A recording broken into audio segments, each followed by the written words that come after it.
নমস্কার বন্ধুরা, আমি চলে এসেছি তোমাদের সামনে নতুন একটা ভিডিও নিয়ে। ইন্ডিয়ান কনস্টিটিউশনের আজকে যেটা আমরা পড়বো সেটা হচ্ছে ১ থেকে আমরা ৪ নম্বর আর্টিকেল বা এখানে আমরা পড়বো সেটা হচ্ছিল ভাগ ১।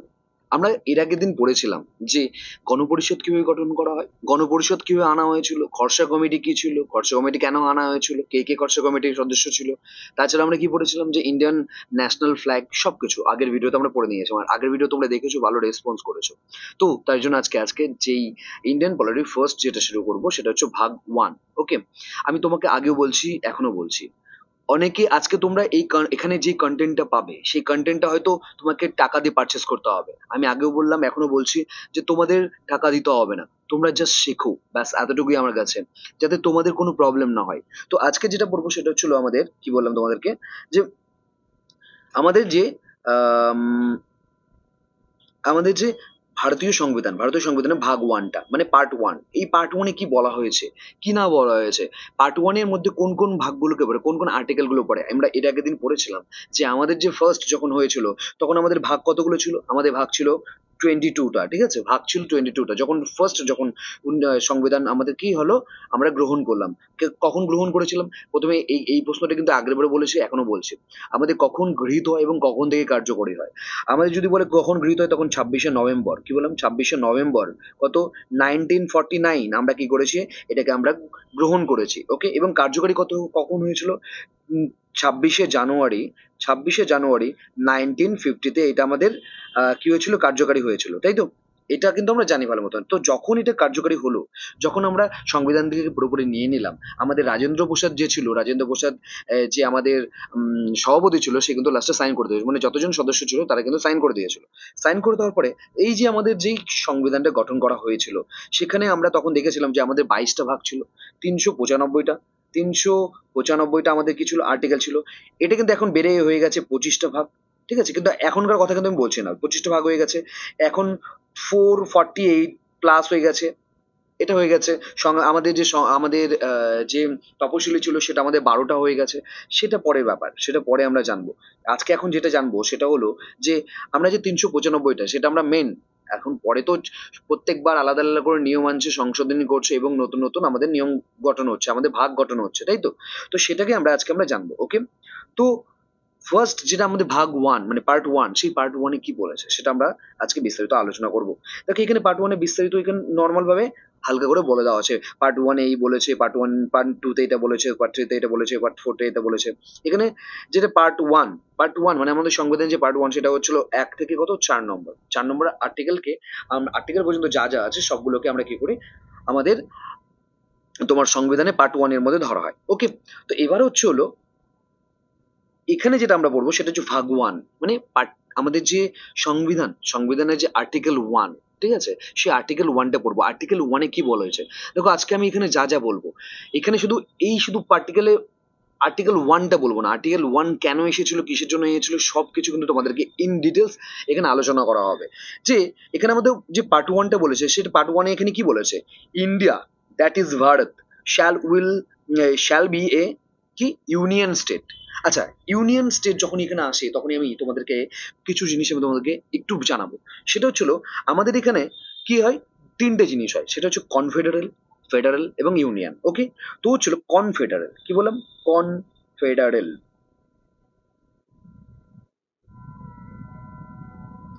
কনফেডারেল, ঠিক আছে, একটা হচ্ছে কনফেডারেল বা কনফেডারেশন বলা হয় যেটাকে, আর একটা কি বলা হয়, ফেডারেল বলা হয়, ঠিক আছে, আর একটা ফেডারেল বা ফেডারেশন বলা হয়, আর একটা কি, আরেকটা লাস্ট যেটা হয় সেটা হচ্ছে ইউনিয়ন। ইউনিয়ন, আচ্ছা, এই যে ইউনিয়ন, আমরা যেটা করব সেটা হচ্ছে ইউনিয়ন। এখানে ফার্স্টে যেটা বলেছে, দেখো এখানে প্রথমটাতে যেটা বলা হয়েছে সেটা হচ্ছিল ডক্টর বি আর আম্বেদকর মতে, মানে আমাদের যে সংবিধানে যে রচনা করেছিল, যাকে আমরা ফাদার অফ ইন্ডিয়ান কনস্টিটিউশন বলি, যাকে বি আর আম্বেদকর স্যারকে, সেই বি আর আম্বেদকর স্যার আমাদের এই ভারতকে ফেডারেশন না বলে ইউনিয়ন বলেছে। এবার ইউনিয়ন, ফেডারেশন, কনফেডারেশন জিনিসটা কি, দেখো সেটাকে ফার্স্টে কি কনফেডারেশনের কথাটা আমি বলি। কনফেডারেশন আমি যদি এক্সাম্পল দিই, সেটা হচ্ছিল আমাদের গোটা একটা পাড়ার মতো। পাড়া বলতে কি, ধরো আমাদের গোটা একটা পাড়া হয়, সেই পাড়ার মধ্যে অনেকগুলো বাড়ি থাকে, ঠিক আছে, প্রত্যেকটা বাড়ি আলাদা আলাদা সেপারেট করা থাকে। তো ধরো তারা ঠিক করলো যে তারা একসাথে খাওয়া দাওয়া করবে। তো একসাথে খাওয়া দাওয়া করতে করতে তারা যে কোনো সময় কারোর সাথে কারো ঝামেলা হলো, ঠিক আছে, সে বললো না আমি খাবো না, আমি আলাদা হয়ে যাবো। তো এরকম করে প্রত্যেকটি বাড়ি, পাড়ার মধ্যে প্রত্যেকটি বাড়ি যে কোনো সময় আলাদা হতে পারে। সেটা কি কনফেডারেল। কনফেডারেলটাই আমরা কি বোঝাতে চাইলাম এখান থেকে, যে এখানে যে প্রত্যেকটা প্রত্যেকটা স্টেট কিংবা প্রত্যেকটা যে জায়গা থাকে, রাষ্ট্র থাকে, সেই প্রত্যেকটা রাজ্যকে কি হয়েছে আলাদা আলাদা ক্ষমতা দিয়েছে, যে চাইলে পারে যখন তখন সে ভেঙে যেতে পারে, ঠিক আছে। তো যেরকম পাড়ার মতন, ওকে গেল। এবার হচ্ছে ফেডারেল। ফেডারেলটা আর কি ইউনিয়ন, দুটোই অনেকটা একই রকম, কিন্তু ইউনিয়নটা পুরোপুরি আলাদা আর এবং ফেডারেলটা একটু আলাদা। ফেডারেল জিনিসটা কি, ফেডারেল হচ্ছিল একটা পরিবারের মতন। পরিবার বলতে কি, ধরো তুমি একটা বড় একটা পরিবারে তুমি থাকো, সেই বড় পরিবারে ধরো কোনো তোমার চারটে পাঁচটা ছেলে আছে, চারটা ছেলে আছে, তো আগেকার দিনে তো অনেক ছেলে থাকতো, তাই তো। তো চারটে ছেলে আছে। তো এই যে চারটে ছেলে, বাবা অনেক বড় লোক, ওকে। চারটে ছেলে অলরেডি চাকরি পেয়ে গেছে, বিয়ে করে নিয়েছে, তাই তো। তো চারটে ছেলে চাকরি করে গেছে, করে নিয়ে মানে পেয়ে গেছে এবং বিয়েও করে নিয়েছে। সেই ক্ষেত্রে কি হবে, সেই ছেলেরা অনেক সময় কি হয় যে আমরা চাইলে পারেই আমরা তোমাদের থেকে, পরিবারের থেকে আলাদা হয়ে যায়, বেশিরভাগই ক্ষেত্রে আলাদা হয়ে যায় বিয়ে করার পরে কিংবা চাকরি পাওয়ার পরে, বেশিরভাগ ক্ষেত্রেই আলাদা হয়ে যায়। বিষয়টা অনেকটা এইরকম ধরনের ফেডারেলটা বলেছে, যে থাকে কিন্তু বাবার আন্ডারে, ঠিক আছে, কিন্তু যে কোনো সময় তারা কিন্তু আলাদা হতে পারে, ঠিক আছে। তাদের মধ্যেও কিন্তু সেই ক্ষমতা আছে, কারণ কি সে তো এখন চাকরি করছে, সে তো জব করছে, বাবার অন্তত লাগছে না কোনো কিছুই, তাই তো। তো বাবার এখানে যতই অর্ডার থাকুক, বাবার এখানে যতই অধিকার থাকুক, সেই ক্ষেত্রে সে কিন্তু চেঞ্জ হতে পারে, সে কিন্তু আলাদা হতে পারে। তো সেটাই বলেছে ফেডারেলের কথা। এবার ইউনিয়ন যেটাকে বলা হয়, ইউনিয়ন, এখানে কিন্তু যেটা ফেডারেলের সময় বলা হয়েছিল, যে এখানে কিন্তু আলাদা হওয়ার কথা বলেনি, কিন্তু এখানে আলাদা হয়ে যায় অনেক সময়, কিছু কিছু যেহেতু পাওয়ার থাকে, সে যখন কামাই করতে শিখে গেছে, সে কিন্তু আলাদা হতে পারে, ওকে। এটা হচ্ছে অনেকটা ফেডারেলের মতো। ইউনিয়ন জিনিসটা কি, ইউনিয়ন জিনিসটা পুরোপুরি মানে আলাদা রকমের। ইউনিয়ন জিনিসটা হচ্ছিল গোটা একটা পরিবার, সে পরিবারে হচ্ছে বাবা হেড, ঠিক আছে। বাবার কাছে বেশিরভাগ ক্ষমতা থাকে, মানে বাবার প্রচুর সম্পত্তি আছে, মনে করো প্রচুর সম্পত্তি। ছেলেবেলে কিছু করে না, ছেলেরা বাবার যে দোকান ফোকান আছে, বাবার যে বিজনেস আছে, সেই বিজনেসগুলো সামলায়, ঠিক আছে। তো বাবা কারো নামেই কোনো বিজনেস করে দেয়নি, ঠিক আছে, বিজনেস নামে করে দেয়নি। তাতে কি হচ্ছে, ছেলেরা যতই বিয়ে হয়ে যাক, যতই যাই হয়ে যাক, হ্যাঁ, তারা কিন্তু আলাদা হওয়ার আগে 10 বার ভাববে, যদি আমি আলাদা হয়ে যাই তাহলে কিন্তু আমাকে এই বিজনেস থেকে আমাকে ছড়ে যেতে হবে, আমাকে কি করতে হবে, আমাকে কিন্তু কোনো কিছুর ভাগ দেবে না। তো সেই ক্ষেত্রে কি সে আলাদা হতে পারবে না। সেখানে কি বাবার বাবার সম্পত্তি বাবার উপরেই থাকে, মানে বিজনেস করছে সেটা বাবার নামেই থাকে, কিন্তু কাজ কিন্তু ছেলেটা করছেন, কিন্তু তারপরে কিন্তু সে চাইলে এবারে কখনো আলাদা হতে পারবে না, কারণ যদি সে আলাদা হয়ে যায়, সে এত সুন্দর লাইফ থেকে কি হবে, সে ছোট্ট একটা কি হয়তো কোনো দোকানে কাজ করতে হবে। তো যেহেতু সে ভালো একটা লাইফ লিড করছে, তাহলে সে কিন্তু আলাদা হতে হবে না। তো সেটা হচ্ছে ইউনিয়ন। আমাদের দেশের কেন্দ্রেরও যেমন ক্ষমতা আছে, রাজ্যেরও ক্ষমতা আছে। তো পুরোপুরি রাজ্যের উপর ক্ষমতা দেওয়া হয়নি, যে রাজ্য চাইলে পারেই আমি বেরিয়ে যাব, আমি আলাদা করে কি বানাবো, রাষ্ট্র বানাবো। ধরো পশ্চিমবঙ্গ চাইলেই পারেই কখনো আলাদা হয়ে বেরোতে পারবে না, যে আমি আমি ভারতের না হয়ে আমি আলাদা করে পশ্চিমবঙ্গ বলে একটা রাষ্ট্র বানাবো। তো এরকম কোনো অধিকার নেই, সেটাই আর্টিকেল 1-এ বলা হয়েছে, ওকে। এটাই হচ্ছে ইউনিয়ন। এটাকে কি বলা হয়, ইউনিয়ন। আমরা এটা যেটা বোঝাতে চাইলাম সেটা হচ্ছে ইউনিয়ন, ওকে। তাহলে হচ্ছিল ফেডারেল, আনফেডারেল, ঠিক আছে, ফেডারেশন, কনফেডারেশন আর হচ্ছিল ইউনিয়ন। তো এখানেই বলেছে যে আমাদের ফেডারেলটা কি, ফেডারেলের সময় কিন্তু মানে কখনো কখনো কি হতো, সে বেরিয়ে যেতে পারতো, কিন্তু ইউনিয়ন যখনই বলা হয়েছে, তখনই কোনো রাষ্ট্র আলাদা করে বেরোতে পারবে না, ওকে। এবার ভারতের রাজ্য কোনো চুক্তির মাধ্যমে যুক্ত হয়নি, ঠিক আছে, আমেরিকার মতন। আমেরিকা যেরকম চুক্তির মাধ্যমে যুক্ত হয়েছে প্রত্যেকটা রাজ্য, যে আমরা চাইলে পরে কখনো বেরোতে পারবো, আলাদা আলাদা করে ক্ষমতা আছে, ঠিক আছে। কোনো রাজ্য ভারত থেকে বিচ্ছিন্ন বা আলাদা হয়ে যাওয়ার কোনো অধিকার নেই, ঠিক আছে। ইউনিয়ন মানে তারা চাইলে পারেও কখনো বেরিয়ে যেতে পারবে না, যে আমি আমার ইচ্ছে হচ্ছে আমি বেরিয়ে যাব, ওকে।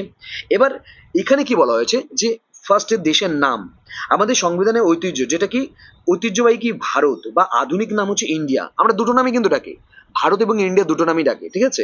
তো এটা নিয়ে না আমরা আমাদের দেশকে কি রাখবো, ভারত রাখবো না ইন্ডিয়া রাখবো, এই কথাটার জন্য প্রচুর কিন্তু কি হয়েছে, বিতর্ক হয়েছে, মতবিরোধ হয়েছে। আমরা ভারতকে কি বলে ডাকবো, আমরা ইন্ডিয়া বলে ডাকবো না ভারত বলে ডাকবো। তো এর ফলে সংবিধানে উভয় নামই গ্রহণ করা হয়েছিল। সংবিধানে কি হয়েছিল, এটা নিয়ে যখন কনফ্লিক্ট হবে, তখন কি হবে, দূর ছাতা, তার থেকে দুটো নামই দেখা হোক, সেটা কি, ইন্ডিয়া, দ্যাট ইজ ভারত। কি বলা হয়েছে, ইন্ডিয়া, দ্যাট ইজ ভারত, ওকে। তো এই সংবিধানে আমাদের কিন্তু এই জিনিসটা বলা হয়েছে, ওকে।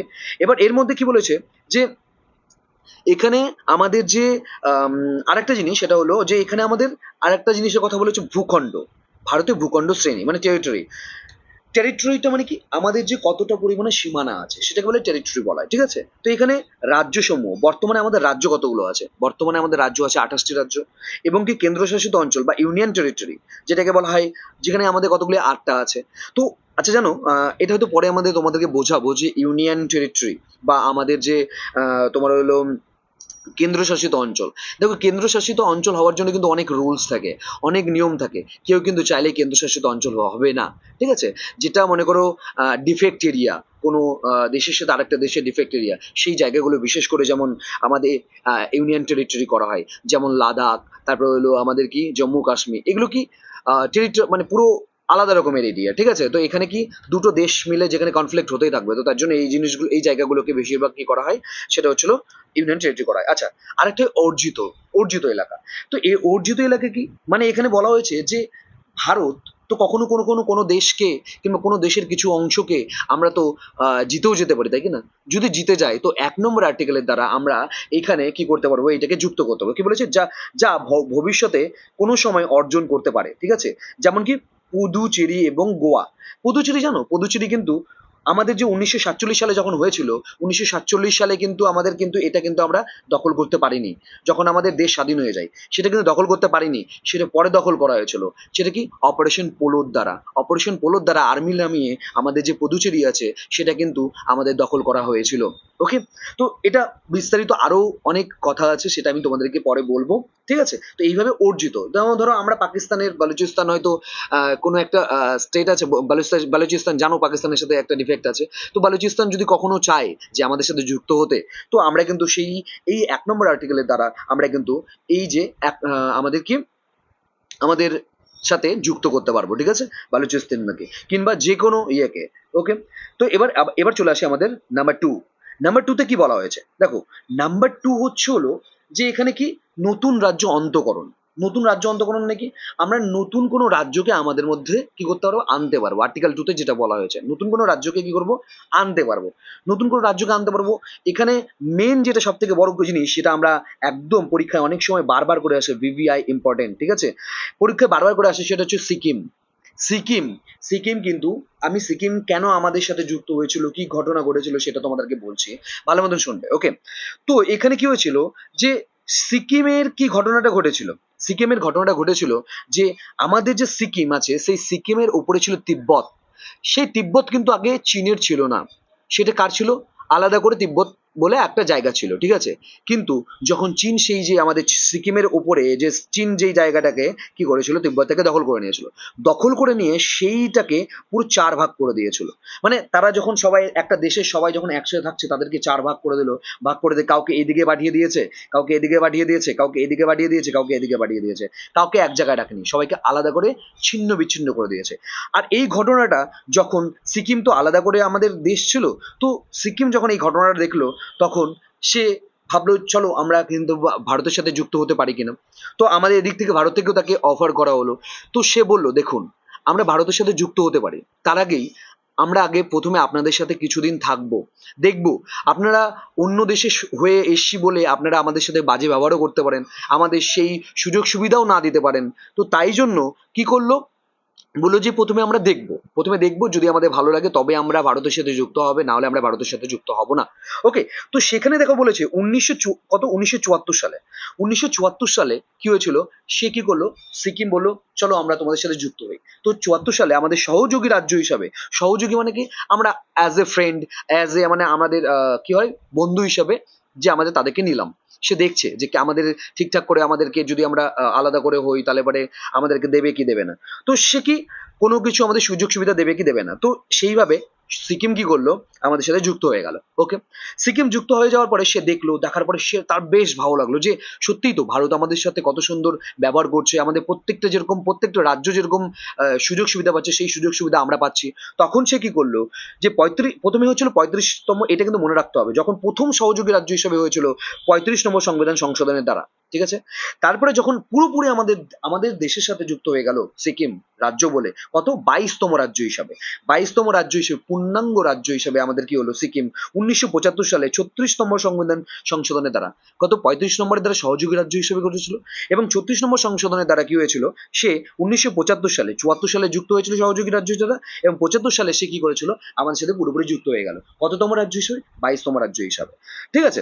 এবার এটা তো আমাদের, এটা আমরা পুরোপুরি বুঝতে পারলাম। ঠিক আছে, আশা করি তোমরা এটা বুঝতে পেরেছো যে এটা কি, মানে 2 নম্বর আর্টিকেলটা কি। 2 নম্বর আর্টিকেল এটা বলা হয়েছে যে কোনো কোনো কোনো দেশ কিংবা কোনো রাজ্য যদি আলাদা করে আমাদের সাথে যুক্ত হতে চায়, সেটাকে আমরা যুক্ত করতে পারি। ওকে। এইবার যেটা হচ্ছিল আমাদের 3 নম্বর আর্টিকেল। আচ্ছা, 3 নম্বর আর্টিকেলে কি বলা হয়েছে দেখো। 3 নম্বর আর্টিকেলে বলা হয়েছে যে আমাদের যে সেন্ট্রাল, তাই তো, আমাদের যে কেন্দ্র, সেই কেন্দ্র কিংবা আমাদের যে পার্লামেন্ট, তারা চাইলে পারে কোনো রাজ্যকে আলাদা করতে পারবে। ধরো আমাদের পশ্চিমবঙ্গ, আমাদের পশ্চিমবঙ্গে যদি চায় কোনো পার্লামেন্ট কিংবা কোনো রাজ্য বা কোনো কেন্দ্র, তাহলে সেটাকে কি করতে পারবে, সেটা দুভাগে ভাগ করে দিতে পারে। পশ্চিমবঙ্গের এক সাইডে পশ্চিম ভাগ করে দিল, একটা পূর্ব ভাগ করে দিল, এরকম করে 2 ভাগ করতে পারে। কিংবা আমাদের যে পশ্চিমবঙ্গ নাম, সেই নামটাও কিন্তু বদল করে দিতে পারে, বদলে দিতে পারে। তারপরেও এটাও হতে পারে যে আমাদের যে পশ্চিমবঙ্গের কোনো অংশ, ধরো কোনো একটা ছোট্ট একটা জায়গা, এই জায়গাটা আমি বিহারকে কিংবা উড়িষ্যাকে কিংবা আমি সিকিমকে দিয়ে দেবো, তো তাদেরকেও দিতে পারে। ঠিক আছে, এটা কিন্তু একমাত্র কেন্দ্রই চাইবে। ঠিক আছে, তো এখানে রাজ্যের কোনো কিন্তু পার্টিসিপেট করতে পারবে না যে আমরা জিনিসটা দেবো না কিংবা আমরা করতে পারবো, আমরা দিতে দেবো না। এটা যদি পার্লামেন্ট চায়, পার্লামেন্ট যদি বিল আসে এবং বিল যদি পাস হয়ে যায় যে আমরা এই জায়গাটা আমরা একে দিয়ে দেবো, এই রাজ্যকে আমরা একে ভেঙে দেবো, ঠিক আছে, এটা কিন্তু বিল যদি একবার পাস হয়ে, তাহলে কিন্তু এটা করতে পারবে। এটা কিন্তু রাজ্যের কোনো ক্ষমতা থাকবে না। এবার ব্যাপারটা চলো ঠিক এইরকম ভাবেই সেটাই বলেছে। দেখো এখানে কি কি বলেছে সেই জিনিসগুলো আমরা জানবো। কি বলেছে যে এই নম্বরে কি বলেছে, কোনো রাজ্য থেকে এলাকা আলাদা করে 2 বা ততোধিক রাজ্য গঠন করতে পারো। যেটা তোমাদেরকে বললাম যে কোনো রাজ্য থেকে আরেকটা রাজ্য, আরেকটা গঠন জেলা আমরা গঠন করে দিতে পারি। ঠিক আছে। তারপরে কি বলেছে, কোনো রাজ্যের আয়তন এবং ক্ষেত্রফল বৃদ্ধি করতে পারবো। ধরো আমরা আমরা হচ্ছে কেন্দ্রের সাথে ভালো একটা ক্ষমতা ভালো আছে, এবং অন্য অন্য একটা রাজ্য যেটা আছে সেটা হচ্ছিল দেখা যাচ্ছে যে হচ্ছিল অন্য অন্য পার্টি আছে, তো চাইলে এবারে তাদের থেকে কিছু অংশ নিয়ে আমরা পশ্চিমবঙ্গে দিয়ে দিতে পারি। সেটা কি, সেটা পুরোপুরি পার্লামেন্টের উপর ডিপেন্ড করবে। ওকে। তারপরে বলেছে কোনো রাজ্যের আয়তন এবং ক্ষেত্রফল হ্রাস করতে পারবো, যেরকম বৃদ্ধিও করতে পারবো। একজনকে যদি বৃদ্ধি করতে হয়, তাহলে অবশ্যই আরেকজনকে হ্রাস করতে হবে, হ্রাস করতে হবে, মানে কমিয়ে দিতে হবে। তারপরে কি বলেছে, কোনো রাজ্যের সীমানা পরিবর্তন করা যেতে পারে। আজকে আমার সীমানা এখানে, তো কালকে আমি আরেকটু বড় করে দিতে পারি, তাই তো, সেই সীমানাও কিন্তু পরিবর্তন করতে পারবে। কোনো রাজ্যের নাম পরিবর্তন করতে পারবে। কি বললাম, নামও পরিবর্তন করতে হবে, যেটা আমি তোমাদেরকে বললাম একটু আগে। নাম কি পরিবর্তন করতে হবে, উড়িষ্যা থেকে উড়িষ্যা, যখন আগে যেরকম কেরালা থেকে কেরালাম, তাই তো, এই যে প্রত্যেকটা যে চেঞ্জ হচ্ছে, কেরালা থেকে কেরালাম হয়ে গেল, উড়িষ্যা থেকে উড়িষ্যা হয়ে গেল, এই জিনিসগুলো কিন্তু চেঞ্জ করতে পারবে। ওকে। আর ব্যাপারটা ছিল এখানে কিন্তু দুটো জিনিস কিন্তু জানতে হবে, সেটা হচ্ছিল বিল পাসের শর্তাবলী। মানে আমি চাইলাম যে বিল পাস করে দিলাম তা না, কিন্তু এখানে বলেছে রাষ্ট্রপতি পূর্ব অনুমতি, রাষ্ট্রপতি ছাড়াও এই বিল সংসদে আনা যাবে। মানে রাষ্ট্রপতিকে আমি না বলেও কিন্তু আমরা এই বিলটাকে কিন্তু আমরা আনতে পারবো। ওকে। এবার বলছে রাষ্ট্রপতি বিলটা নির্দিষ্ট সময়ের জন্য কোথায় পাঠাতে পারবে, সেটা যে আমাদের যে বিধান পরিষদ আছে, বিধানসভা আছে, তাই তো, বিধানসভায় কিন্তু পাঠাতে পারবে। সেই বিধানসভা দেখবে, তাই বলে কিন্তু এটা বলতে পারবে না যে আমি করতে দেবো না, আমি আপনাকে করতে দেবো না, এটা করতে পারবে না। পার্লামেন্ট এবং রাষ্ট্রপতি এটা কিন্তু মানার জন্য কিন্তু মানবে, এটা কোনো আমাদের যে সংবিধানে কিন্তু বলা নেই। ওকে। তো সেটাই বলেছে যে এখানে রাজ্য বিধানসভায় আমরা মতামতের জন্য পাঠাতে পারি, কিন্তু রাজ্য বিধানসভার মতামত কিংবা প্রস্তাব গ্রহণ করতে রাষ্ট্রপতি বা পার্লামেন্ট বাধ্য নয়। রাষ্ট্রপতি এবং পার্লামেন্ট যদি চায় যে আমরা আলাদা করবই, তবে সেটা কিন্তু আলাদা হবে। সেটা কিন্তু তারা কিন্তু কোনো অন্যজনের কথা কিন্তু শুনবে না। ওকে। এটা হচ্ছিল আমাদের 3 নম্বর আর্টিকেলে যেটা ছিল। এবার চলে আসি যে 4 নম্বর আর্টিকেল। ঠিক আছে। 3 নম্বর আর্টিকেলের মধ্যে আরো কিছু জিনিস আমাদের জানার হবে। সেটা হচ্ছিল কি, এই যে এই ঘটনাটাকেই কিভাবে আলাদা হয়েছিল, কিভাবে প্রত্যেকটা স্টেট আলাদা হয়েছিল 2000 সালে। কত সালে ঘটনাটা হচ্ছে, 2000 সাল।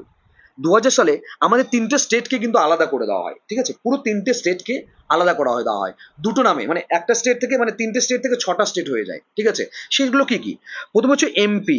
কি বলেছিলাম, এমপি হয়েছিল ছত্তিশগড়। ঠিক আছে, ছত্তিশগড়। ঠিক আছে, কি বললাম, এমপি আছে ছত্তিশগড়, ছত্তিশগড়। ঠিক আছে, এমপি থেকে কি হয়েছিল ছত্তিশগড়, কত সালে, এটা কি 1ই নভেম্বর। কত হয়েছিল, 1ই নভেম্বর 2000 সালে। একটা হচ্ছিল এমপি থেকে ছত্তিশগড় হয়েছিল কত, যে 1ই নভেম্বর 2000 সালে, এটা একটা হয়েছিল, এটা একটা জানলাম আমরা। সেকেন্ড কি 2000 সালে আরো একটা হয়েছিল, সেটা হচ্ছিল ইউপি থেকে উত্তরাখণ্ড, ইউপি থেকে উত্তরাখণ্ড, ঠিক আছে, ইউপি থেকে উত্তরাখণ্ড, ইউপি থেকে উত্তরাখণ্ড, ঠিক আছে, ইউপি থেকে উত্তরাখণ্ড হয়েছিল কত, 9ই নভেম্বর, 9ই নভেম্বর বা 9 নভেম্বর 2000 সালে। তাহলে আমরা দুটো জিনিস জানলাম, একটা হচ্ছিল কি মধ্যপ্রদেশ থেকে ছত্তিশগড় হয়েছিল 1ই নভেম্বর 2000 সালে, ওকে। তারপরে কি হলো, ইউপি থেকে উত্তরাখণ্ড, ইউপি থেকে উত্তরাখণ্ড হয়েছিল, উত্তরপ্রদেশ থেকে উত্তরাখণ্ড হয়েছিল কি 9ই নভেম্বর 2000 সালে। আর একটা হয়েছিল, সেটা হচ্ছিল বিহার থেকে ছত্তিশগড়, কি বিহার, কি বললাম, বিহার থেকে, সরি বিহার থেকে ঝাড়খণ্ড, কি বলছে বিহার থেকে ঝাড়খণ্ড, বিহার থেকে কি বললাম, ঝাড়খণ্ড, বিহার থেকে ঝাড়খণ্ড হয়েছিল কবে, 15 নভেম্বর, 15 নভেম্বর 2000 সালে, ঠিক আছে। তাহলে আমরা তিনটে জিনিস জানলাম, একটা হচ্ছে হলো 1ই নভেম্বর 2000 সালে, তারপরে কি জানলাম 9ই নভেম্বর 2000 সালে, আর একটা কি 15 নভেম্বর মানে 15ই নভেম্বর 2000 সালে। প্রথমে কি দেখেছিলাম, প্রথমে দেখলাম যে কোথায় দিই, মধ্যপ্রদেশ মানে এমপি থেকে আলাদা করা হয়েছিল ছত্তিশগড়কে। তারপরে যেটা 9ই নভেম্বর ঘটেছিল সেটা কি ইউপি থেকে উত্তরাখণ্ড গঠন করা হয়েছিল। আর লাস্ট যেটা আমরা দেখলাম সেটা হচ্ছে 15 নভেম্বর, সেটা কি বিহার থেকে ঝাড়খণ্ডকে গঠন করা হয়েছিল। তো এই তিনটে জিনিস কিন্তু আমরা জানবো। এবার ব্যাপারটা হচ্ছে হলো আরো একটা জিনিস তোমাদেরকে এখানে জানানোর আছে। দেখো এই জিনিসটা কিন্তু আমরা আগেও বলছি, এখানে এখনো বলছি, 3য় নম্বর আর্টিকেলের মধ্যে এই জিনিসটা কিন্তু তোমরা জেনে রাখতে পারো, সেটা হচ্ছে বেরুবেরি, বেরুবেরি ইউনিয়ন কেস, কি বললাম বেরুবেরি, বেরু, অনেকে শুনেছো বেরুবেরি ইউনিয়ন কেস,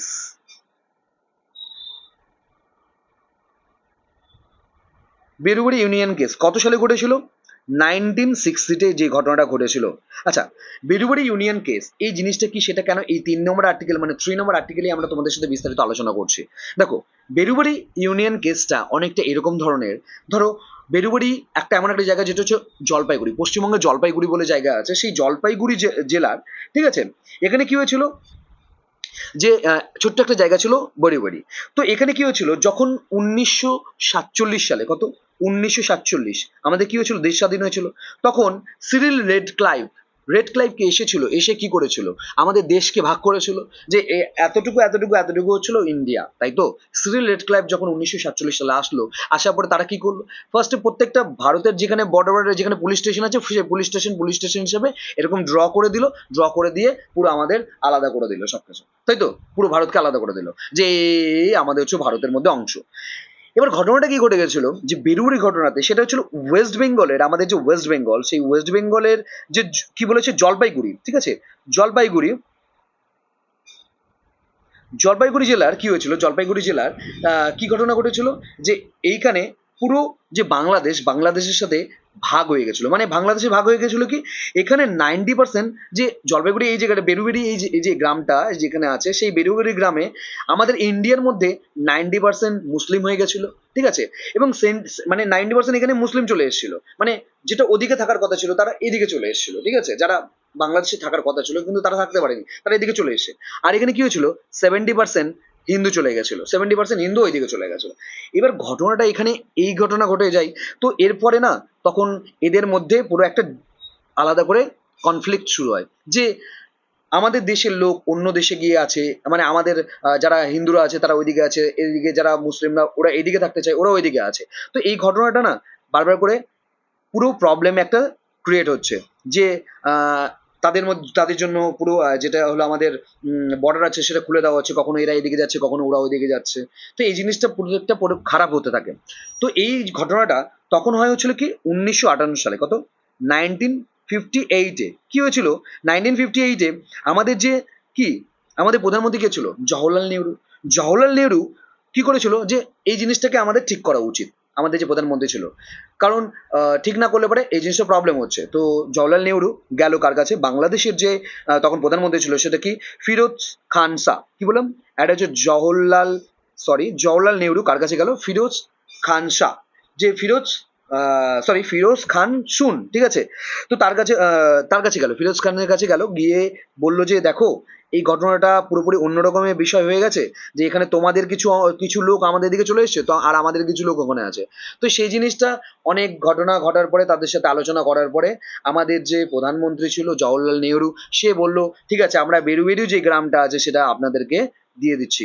ওকে, তো এই ঘটনাটা যখন বলে, তখন প্রত্যেকটা সবাই, মানে আমাদের যে পুরো দেশের সবাই সেটা বিরোধ করতে থাকে, যে কেন এটা হবে, কিসের জন্য এটা হবে, কেন আপনারা দিয়ে দেবেন ওই গ্রামটা। কারণ আমাদের যে 3 নম্বর আর্টিকেলে বলেছে আমরা কারো কাছ থেকে কোনো কোনো আমরা জিনিস কাউকে দেব না, আমরা কারো কাছ থেকে নিতে পারবো, কিন্তু আমাদের যে রাজ্য, সেই রাজ্যটা কি করতে হবে, আমরা কোনো কিছু, কোনো রাজ্যকে আমরা নতুন করে অ্যাডাপ্ট করতে পারবো, কিন্তু তাই বলে আমাদের কোনো জিনিসকে দেওয়া হবে না। তো এই ঘটনাটা পুরো প্রচুর পরিমাণে কি হতে থাকে, প্রচুর পরিমাণে ঝামেলা হতে থাকে। ঝামেলা হতে হতে 143 আর্টিকেলের দ্বারা এটা সুপ্রিম কোর্টে চলে যায়। কে নিয়ে যায়? আমাদের যে তখনকার রাষ্ট্রপতি ছিল ডক্টর রাজেন্দ্র প্রসাদ, তিনি কি করেছিল, এটা আমাদের সুপ্রিম কোর্টে নিয়ে যায়। আর সুপ্রিম কোর্টে তখন লিড করেছিল যে বিপি সিনহা। কি নাম ছিল? BP BP Sinha. BP Sinha sir ছিল যিনি এটাকে লিড করেছিল। তিনি বললো কি করে এটা হয়, আমরা জানি যে আমাদের 3 নম্বর আর্টিকেলের দ্বারা আমরা রাজ্যকে আমরা নিতে পারবো, আমাদের কোনো স্টেট, আমাদের কোনো অংশকে আমরা অন্য কাউকে দিতে পারবো না, আমরা দেবো না। এটা আমাদের এইভাবে বলা হলো। এর দ্বারা কি হলো, প্রচুর পরিমাণে কি বললো, এটাকে করতে গেলে, আমরা কাউকে কোনো কিছু দিতে গেলে আমাদের আমাদের সংবিধান যেটা আছে, সংবিধানে বলা নেই, তো সংবিধানকে সংশোধন করতে হবে, সংশোধন করলে পারে তবে আমরা দিতে পারবো, নাহলে দিতে পারবো না। তারপরে আমাদের যে সংবিধান, তারপরে কি হলো, আমাদের পার্লামেন্টে সংবিধান সংশোধন হলো 1960-তে। আমাদের এই কি হলো, সংবিধানটা সংশোধন হলো।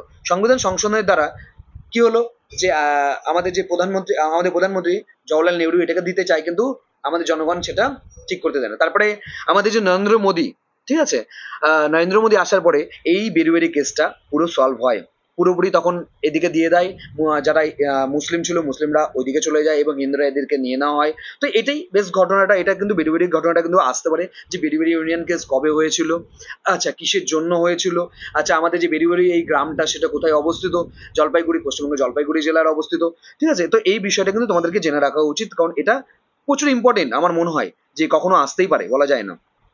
তারপরে আমাদের চলে আসলাম যেটা 4 নম্বর আর্টিকেলে।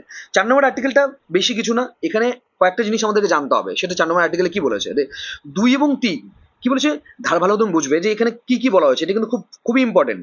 যে আমাদের যে 2 এবং 3 যে প্রয়োগ করলাম, আইন তৈরি করা হবে, তার সংবিধানের 368 নম্বর অনুচ্ছেদের আয়ত্তায় সংবিধান সংশোধন বলে গণ্য করা হবে। মানে দেখো, কোনো কিছু যদি আমরা করি, ঠিক আছে, 368 মানে কি, 368-এ আমাদের কি বলা হয়েছে, সংশোধনের কথা বলা হয়েছে, সংশোধনের কথা বলা হয়েছে। তো যখনই আমরা কোনো কিছু অ্যাড করব, কিংবা কোনো কিছু আমরা নতুন আইন আনবো, তো সেটাকে আমরা যখন সংবিধানের, যখন আমরা এই বইয়ে আমরা লিখতে যাইবো, তখন আমাদের সংবিধান সংশোধন করতে হবে। কি, আমাদের কনস্টিটিউশন অ্যামেন্ডমেন্ট করতে হবে। সেই কনস্টিটিউশন অ্যামেন্ডমেন্টের দ্বারা আমরা কোনো কিছু কিন্তু আমরা অ্যাড করতে পারবো। তো 2 এবং 3-এ, 2-এ কি বলেছিল, 2-এ বলেছিল যে আমরা কোনো রাষ্ট্রকে কিংবা কাউকে কিন্তু আমরা কি করতে পারি, আমাদের ভারতের সাথে যুক্ত করতে পারি। সেটা যদি আমরা কাউকে যুক্ত করি, তখন কিন্তু অ্যামেন্ডমেন্ট করেই কিন্তু আমাদের এই কনস্টিটিউশনে, মানে আমাদের কি সংবিধানে আনতে হবে। তারপরে 3 নম্বরে কি বললো, যে কোনো রাজ্য যদি আমরা এই করতে পারি, কোনো রাজ্যকে আমরা আলাদা করতে পারি, নাম দিতে পারি, তো সেটাও কিন্তু আমাদের কোনো অ্যামেন্ডমেন্ট করেই সেই জিনিসটাকে আনতে হবে। ওকে, তো এটা কি বলেছে, যে 368-এর দ্বারা আমরা এটাকে আনবো। এর অর্থ হলো, কোনো রাজ্য পুনর্গঠন আইন পার্লামেন্ট সাধারণ সংখ্যাগরিষ্ঠ সিম্পল মেজরিটিতে সাধারণ আইন প্রক্রিয়ায় পাশ করা সম্ভব। ঠিক আছে, এটা মোটামুটি খুব যে একদম হাইফাই লেভেলের যে আমাদের লাগবে, যেরকম কোনো কিছু আছে যেটা 50% ভোটে, আমাদের কি এটা 50% ভোটে আমরা কিন্তু সংবিধানে এটা পাশ করলে পারি, এটা আমরা করতে পারবো। কিন্তু কিছু কিছু নিয়ম আছে যেটা 66% ভোটে, 66% ভোটে কি হয়, আমাদেরকে সেটা আইন পাস করতে হয়। ঠিক আছে, তো এটা হচ্ছিল 50% ভোট দিলে পারি, ব্যাস আমরা করতে পারবো। আর তার জন্য কিন্তু আমাদেরকে রাষ্ট্রপতিকে আগে জানাতে হবে না যে আমরা এটা করবো। তা আগে আইন আনলো, আইন আনার পরে সবকিছু একদম রেডি হয়ে গেল, তখন কিন্তু কি আমাদের রাষ্ট্রপতিকে আমরা জানিয়ে দিতে পারবো। ওকে, তারপরে এখানে কি বলেছে দেখো, এইখানে বলেছে যে ধ্বংসাশীল যে রাজ্যগুলো আছে, ঠিক আছে, ডিস্ট্রাকশন, পার্লামেন্ট চাইলে তাদের যে কোনো রাজ্য অস্তিত্ব সীমানা মুছে দিতে বা নতুন রাজ্য বানাতে পারবে। ঠিক আছে, যেগুলো মনে করো প্রচুর প্রবলেম হচ্ছে, যেখানে ধ্বংস হয়ে গেছে, সেটাকে তারা পার্লামেন্ট চাইলে এবারে কি করতে পারবে, সেই রাজ্যকে কি করতে পারবে, একদম সীমানা মুছে দিতে পারবে, যে তোমাকে আমি সীমানা দিলাম না, ব্যাস তোমার আর কোনো ক্ষমতা নেই। ঠিক আছে, এখানে কি বলেছে, যে কেন্দ্র এবং পুরো রাষ্ট্র, ভারত রাষ্ট্রকে কোনো রাজ্য কখনো ধ্বংস বা আলাদা করতে পারবে না। কেন্দ্র বা পুরো ভারত পার্লামেন্ট চাইলেই যে আমাদের রাষ্ট্রকে আলাদা করে দিতে পারবে, আমাদের রাষ্ট্রকে ধ্বংস করে দিতে পারবে, যে পার্লামেন্টে আছে তারা চাইলে এবারে হবে, এটা কখনো সম্ভব না। ওকে, এটা একমাত্র তখনই, এটা আমাদের সংবিধানে বলাই হয়নি যে তোমরা চাইলে এবারে আমাদের দেশকে আলাদা করে দিতে পারবে, দেশকে ধ্বংস করে দিতে পারবে। পার্লামেন্টের হাতেও এত ক্ষমতা দেয়নি।